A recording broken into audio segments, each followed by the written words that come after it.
Welcome to my YouTube channel Physics by Sanjeev Media. Today we start mutual induction. In the last video we have discussed about self induction and now we start mutual induction. What is mutual induction? Mutual induction से पहले मैं आपको एक बार थोड़ा सा पिछला revise करा देता हूँ. सेल्फ इंडक्शन क्या होता था स्टूडेंट? सेल्फ इंडक्शन होता था, सेल्फ इंडक्शन में मैं आपको बताया था students, when changing current flow in a coil, when changing current flow in a coil, then induced EMF set up in this coil, induced EMF set up in this coil, this phenomena is called self induction.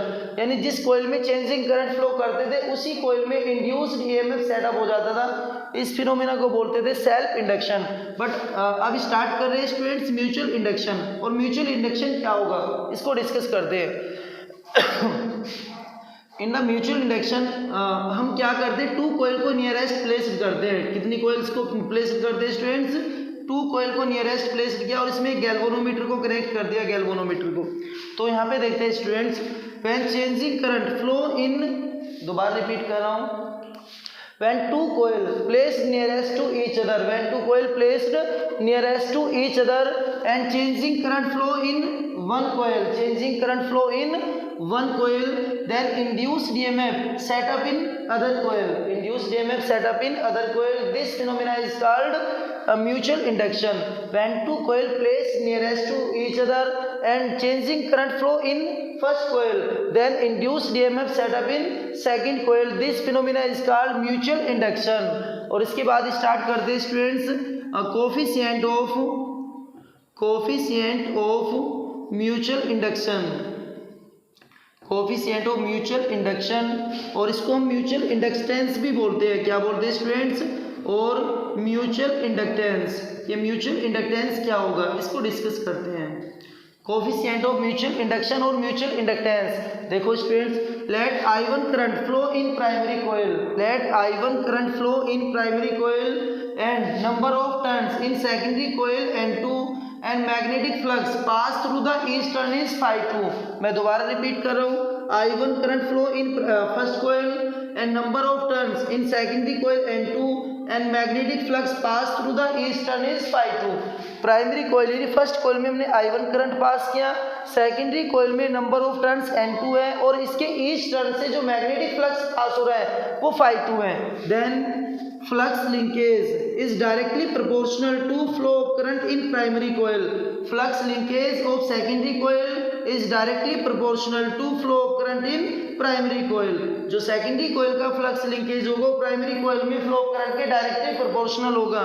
तो यहाँ से N2 φ2, जब ये sign हटाएंगे तो यहाँ पे constant लेते हैं m, where m is a constant, where m is a constant it is called coefficient of, m क्या है कांस्टेंट है और इसको क्या बोलते हैं? Coefficient of mutual induction, coefficient of mutual induction. और इसको दूसरा नाम क्या होता है स्टूडेंट्स? म्यूचुअल इंडक्टेंस और म्यूचुअल इंडक्टेंस. तो हम फैराडे लॉ को अप्लाई करते हैं म्यूचुअल इंडक्टेंस. अब फैराडे लॉ से अप्लाई करते हैं by Faraday's law, by Faraday's law. और फैराडेज लॉ से induced EMF in secondary coil, induced EMF in secondary coil equal होगा negative N2 delta φ2 upon delta t. इसके इक्वल हमने put कर दिया निगेटिव डेल्टा N2 को φ2 के साथ रखा, N2 φ2 और upon delta t. From equation first, from equation first the value of N2 φ2 is Mi1. तो ये वैल्यू पुट करेंगे तो E2 equal negative delta Mi1 upon delta t. अगर ये m को बाहर रखे तो यहाँ से इक्वेशन हो जाएगी E2 equal negative m delta I1 upon delta t. E2 negative sign क्या है? EMF की डायरेक्शन को रिप्रेजेंट कर रहा है. अगर इसका मैग्नीट्यूड लेंगे तो E2 इक्वल हो जाएगा m delta I1 upon delta t.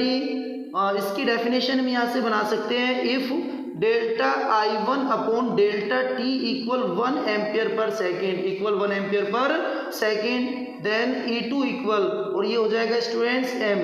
तो इसकी डेफिनेशन क्या होगी?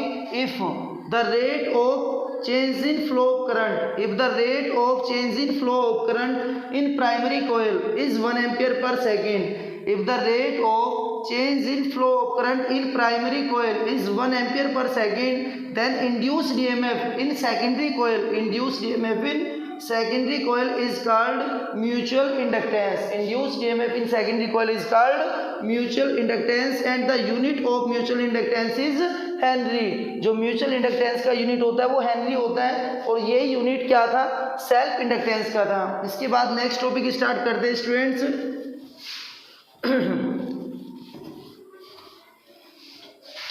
Mutual inductance. हमें फाइंड करना है of two long solenoids, two long solenoids. तो टू लॉन्ग सोलेनोइड्स के लिए फाइंड करना है. तो स्टूडेंट्स ध्यान से देखना. If I1 current flow in first solenoid then magnetic field produce around it. हमने फर्स्ट सोलेनोइड में क्या किया, I1 करंट को पास किया और जब I1 करंट को पास करेंगे तो इसके अराउंड में क्या होगा, जो मैग्नेटिक फील्ड होगा वो B1 इक्वल कितना होगा, वो म्यू नोट N1 I1. और N1 क्या होता है स्टूडेंट्स, N1 होता है number of turns in per unit length. तो N1 इक्वल हो जाएगा students capital N1 upon L. तो यहाँ से B1 equal mu naught N1 upon L और into I1. So magnetic flux pass through the eastern of secondary coil. जो secondary coil है उससे कितना फ्लक्स पास होगा, ईस्टर्न से. सेकेंडरी सोलेनोइड बोल सकते हैं हम स्टूडेंट्स यहाँ पे, सोलेनोइड, सेकेंडरी सोलेनोइड. और ये फ्लक्स हो जाएगा φ2 equal B2 B1. Magnetic field तो इससे प्रोड्यूस होगा तो B1 A2 कितना होगा स्टूडेंट्स, B1 A2. तो φ2 इक्वल स्टूडेंट्स ये हो गया, B1 की वैल्यू पुट की यहाँ से म्यू नोट N1 I1 और अपॉन में L और इंटू कितना हो गया A2, इंटू कितना हो गया students A2. Then we know that N2 φ2 equal क्या आया था स्टूडेंट्स, N2 φ2 इक्वल आया था MI1. अभी हमने म्यूचुअल इंडक्टेंस में हमने डिस्कस किया था N2 φ2 इक्वल MI1.